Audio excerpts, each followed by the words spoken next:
एक समय में हमारी दुनिया में डायनासोर का राज था। वे चलते थे जहां हम चल रहे हैं, इसी हवा में सांसें ली, इसी धरती पर लड़ाइयां लड़ी। इन दैत्याकार बड़े विचित्र डायनासोर ने करीब 14 करोड़ सालों तक इस धरती पर राज किया।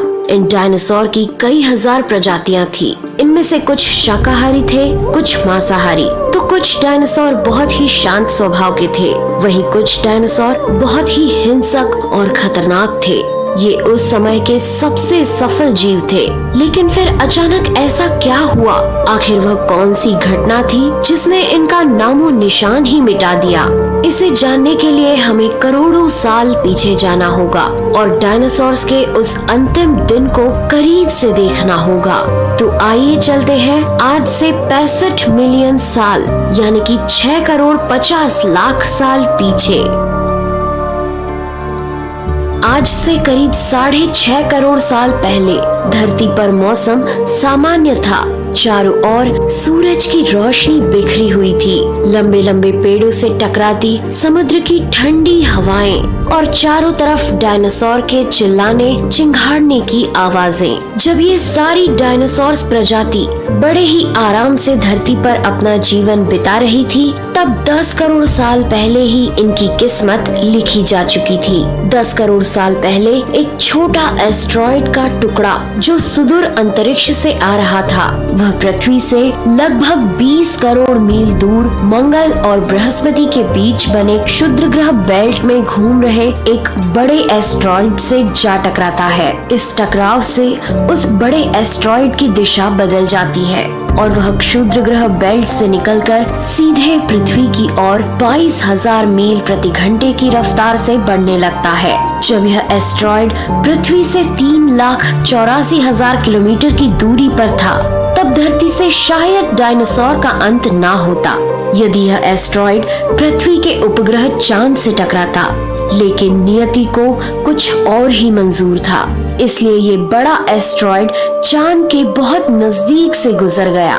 40 किलोमीटर के व्यास वाला 2 ट्रिलियन मेट्रिक टन का ये एस्टेरॉयड प्रत्येक सेकंड के साथ साथ धरती के करीब बढ़ता जा रहा था। ये एस्टेरॉयड जब पृथ्वी के वातावरण के संपर्क में आया तो इसकी रफ्तार एकाएक 70,000 किलोमीटर प्रति घंटा हो गई। पृथ्वी के वायुमंडल में घुसते ही घर्षण की वजह से ये एक भयानक आग के गोले में बदल गया। ये इतनी रफ्तार से धरती की ओर बढ़ रहा था कि सिर्फ 4 मिनट में इसने अटलांटिक ओशियन को पार कर लिया। इसकी चमक इतनी अधिक थी कि धरती पर टकराने से पहले ही हजारों जीव आग के इस दहकते गोले को देखकर पूरी तरह अंधे हो चुके थे।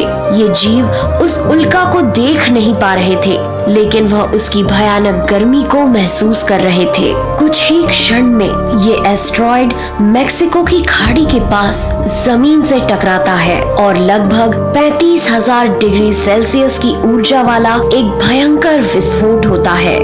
इस टकराव का विस्फोट लगभग 10 हाइड्रोजन बम के विस्फोट के बराबर था।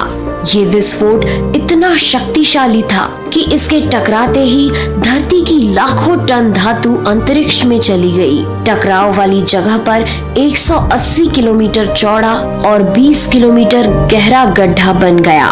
विस्फोट के कारण इस गड्ढे का सारा मेटल और पत्थर आसमान में धूल के बड़े बादल में बदल गए। 16 मिनट 40 सेकंड बाद जमीनी टकराव की वजह से धरती के अंदर चारों ओर 11.1 तीव्रता की भूकंपीय तरंगे उठने लगी। इस वजह से समुद्र में विशालकाय लहरों का निर्माण हुआ और एक के बाद एक सुनामी की लहरें चारों तरफ बढ़ने लगी। भूकंपीय तरंगों ने सभी सक्रिय ज्वालामुखियों को दहका दिया, जिसके कारण जगह जगह डायनासोर का विनाश शुरू हो गया। धरती के महाविनाश की प्रक्रिया आरंभ हो चुकी थी। इस भयानक विस्फोट में रेडिएशन की मात्रा इतनी बढ़ गई कि इसके 800 किलोमीटर के दायरे में आने वाले सभी जीव जलकर पूरी तरह राख के ढेर में बदल गए थे। इस महाविनाश में उड़ने वाले डायनासोर इन जमीनी खतरों से तो बच निकले, लेकिन ये तो महाप्रलय की बस शुरुआत मात्र थी। विस्फोट की वजह से जो लाखों टन मेटल, पत्थर और धूल अंतरिक्ष में गया था, वह ग्रेविटेशनल पुल के कारण ठीक 40 मिनट बाद आग के गोले के रूप में पूरी धरती पर बरसने लगे। साथ ही धूल का एक बहुत बड़ा तूफान 6000 किलोमीटर प्रति घंटे की रफ्तार से पृथ्वी के दूसरी तरफ मौत लेकर आ रहा था। ये धूल के बादल कई किलोमीटर मोटे थे, जिसकी वजह से धरती पर सूरज की रोशनी का पहुंच पाना असंभव हो गया। गर्म हवाओं का तापमान 100 डिग्री सेल्सियस से ज्यादा हो जाने के कारण धरती पर पेड़ पौधों की लगभग सारी आबादी जलकर खाक हो गई थी।